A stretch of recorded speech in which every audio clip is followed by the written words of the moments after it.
MLC city Ravi ವಿರುದ್ಧವಾಗಿ ಕಾಂಗ್ರೆಸ್ ನಾಯಕರು ಕೂಡ ಟಾಂಟ್ ಕೊಟ್ಟಿದ್ದಾರೆ. ರವಿ ಅವರು ಹೇಳಿರುವುದಕ್ಕೆ ಸಾಕಷ್ಟು ಸಾಕ್ಷ್ಯಾಧಾರಗಳಿವೆ. ಸುಮ್ಮನೆ ಯಾರು ಮಾತಾಡ್ತಾ ಇಲ್ಲ.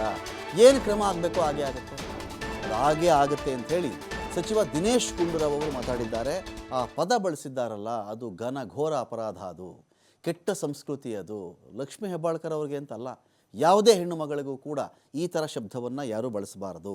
ಆ ಪದ ಬಳಸಿರೋ ತಪ್ಪು ಅಂಥೇಳಿ ಒಂದು ಕಡೆ MB ಪಾಟೀಲರು ಖಂಡಿಸಿದ್ದಾರೆ. BJPಯವರು ಎನ್ಕೌಂಟರ್ಸ್ ಕಥೆನೇ ಕಟ್ಟಿಬಿಟ್ರಲ್ಲಿ. ಏನೋ ಸಿಟಿ ರವಿ ಅವ್ರನ್ನ ಕರ್ಕೊಂಡು ಹೋಗಿ ಜೀಪಲ್ಲಿ ಸುತ್ತಾಡಿಸ್ಬಿಟ್ಟು ಅವ್ರನ್ನ ಎನ್ಕೌಂಟ್ರೇ ಮಾಡಿಸ್ಬಿಡ್ತಾಯಿದ್ರು ಅಂತ. ರವಿ ಅವರ ಸೇಫ್ಟಿ ಮಾಡಿರೋ ಕೆಲಸನ ಇಷ್ಟು ಕೆಟ್ಟದಾಗಿ ಬಿಂಬಿಸಿದ್ದಾರೆ ಇವರು. ಅವರು ಸಮಾಜ ಒಡೆಯುವಂಥ ಕೆಲಸವನ್ನು ಮಾಡ್ತಾ ಇದ್ದಾರೆ ಅಂತ ಕೂಡ ಕಿಡಿಕಾರಿದ್ದಾರೆ. ಎನ್ಕೌಂಟರ್ ಆರೋಪಕ್ಕೆ ಶಾಸಕ ರಾಘವೇಂದ್ರ ಹಿಟ್ನಾಳ್ ಕೂಡ ತಿರುಗೇಟ್ ಕೊಟ್ಟಿದ್ದಾರೆ.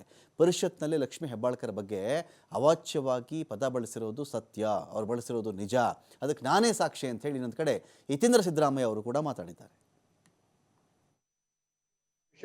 ರವಿ ಅವರು ಹೇಳಿರುವುದಕ್ಕೆ ಸಾಕಷ್ಟು ಸಾಕ್ಷ್ಯಾಧಾರಗಳಿದೆ. ಅದ್ರ ಬಗ್ಗೆ ಯಾರು ಕೂಡ ಕೇಳ್ತಾ ಇಲ್ಲ, ಬರೀ ಬೇರೆ ವಿಚಾರದ ಬಗ್ಗೆ ಮಾತಾಡ್ತಾ ಇದ್ದಾರೆ. ಈಗ ಅದ್ರ ಬಗ್ಗೆ ಈಗ ಹೇಗೋ ತನಿಖೆ ಆಗಿ ಆಗ್ತದೆ. ಪ್ರಿವಿಲೇಜ್ ಕಮಿಟಿ ಕೂಡ ಮೂವ್ ಆಗಿದೆ. ಅದರಿಂದ ಖಂಡಿತವಾಗಿ ಅದು ಏನೇನು ಕ್ರಮಗಳು ತಗೊಳ್ಬೇಕು. ಯಾಕಂದ್ರೆ ಒಂದು, ರವಿ ಅವರು ಹೇಳಿಕೆಯನ್ನ ಕೊಟ್ಟಿಲ್ಲ ಅಂತ ಹೇಳ್ತಾ ಇದ್ದಾರೆ. ಸೊ ಅವರು ಸುಳ್ಳು ಹೇಳ್ತಾ ಇದಾರಾ ಇಲ್ವಾ ಅಂತ ಈಗ ಅದು ಪ್ರೂವ್ ಆದ್ರೆ ರವಿ ಅವರಿಗೆ ಡಿಫೆಂಡ್ ಮಾಡ್ತಾ ಇರುವಂತ ಬಿಜೆಪಿ ಮತ್ತು ಏನು ಈ ಧರ್ಮದ ಹೆಸರಲ್ಲಿ ರಾಜಕಾರಣ ಮಾಡೋರು ಯಾವ ಆಧಾರದ ಮೇಲೆ ರವಿಯನ್ನ ಡಿಫೆಂಡ್ ಮಾಡ್ತಾ ಇದ್ದಾರೆ ಅವ್ರ ಹೇಳಿಕೆಯನ್ನ.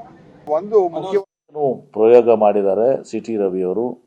ಆ ಪದ ಬಹುಶಃ ಯಾವ ಹೆಣ್ಮಗಳು ಕೂಡ ಇವತ್ತಿನ ದಿವಸ ಅವರು ಸೃಷ್ಟಿ ಮಾಡ್ಕೊಂಡು ಹೇಳುವಂತ ಪದ ಅಲ್ಲ ಅದು. ನನಗೆ ಹಿಂಗೆ ಅಂದಿದ್ದಾರಂತೆ ಯಾವ ಹೆಣ್ಮಗಳು ಕೂಡ ಅನ್ಲಿಕ್ಕೆ ಸಾಧ್ಯ ಇಲ್ಲ. ಸೃಷ್ಟಿ ಮಾಡ್ಕೊಂಡು ಯಾರಾದರೂ ನನಗೆ ಹಿಂಗೆ ಅಂದಿದ್ದಾರೆ, ಆ ಪದ ಅಂದಿದ್ದಾರೆ ಅಂತ ಯಾರಾದ್ರೂ ಹೇಳಕ್ಕೆ ಸಾಧ್ಯ ಇದೆಯಾ?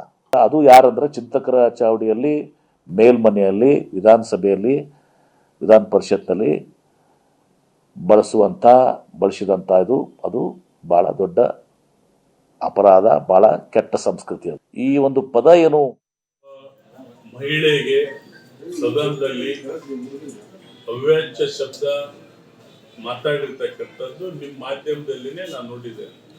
ಸುಮಾರು 10 ರಿಂದ 11 ಸತೆ ಶಬ್ದವನ್ನು ಬಳಕೆ ಮಾಡಿರ್ತಕ್ಕಂಥದ್ದು ನೋಡಿದ್ದೇನೆ.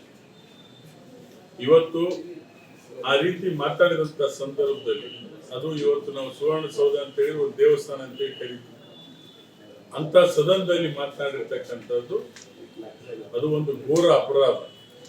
ಹಾಗಾಗಿ ಇವತ್ತು ಆ ಮಹಿಳೆ ನೊಂದು ಇವತ್ತು ಪ್ರಕರಣವನ್ನು ದಾಖಲೆ ಮಾಡಿರ್ತಕ್ಕಂಥದ್ದು. ತಪ್ಪು ಮಾಡಿಲ್ಲ ಅಂತ ಅವರೇ ಆಗಿ ಹೇಳ್ತಾರೆ. ಆರೋಪ ಆಗಿರೋದು ಅವ್ರ ಮೇಲೆ, ತನಿಖೆ ಆಗಬೇಕು, ತನಿಖೆ ಆದ್ಮೇಲೆ ಆರೋಪ ಸಾಬೀತಾಗುತ್ತೆ. ಇನ್ಫ್ಯಾಕ್ಟ್ ಅವ್ರು ಹೇಳಿದಂತೂ ನಿಜ, 100% ನಿಜ. ಯಾಕೆಂದ್ರೆ ನಾನೇ ಸದನದಲ್ಲಿದ್ದೆ, ಅವ್ರು ಪ್ರಾಸ್ಟಿಟ್ಯೂಟ್ ಅನ್ನೋ ಪದ ಉಪಯೋಗಿಸಿದ್ರೆ ನಾನೇ ಕಿವಿಯಾರೆ ಕೇಳಿದ್ವಿ ಅಷ್ಟು.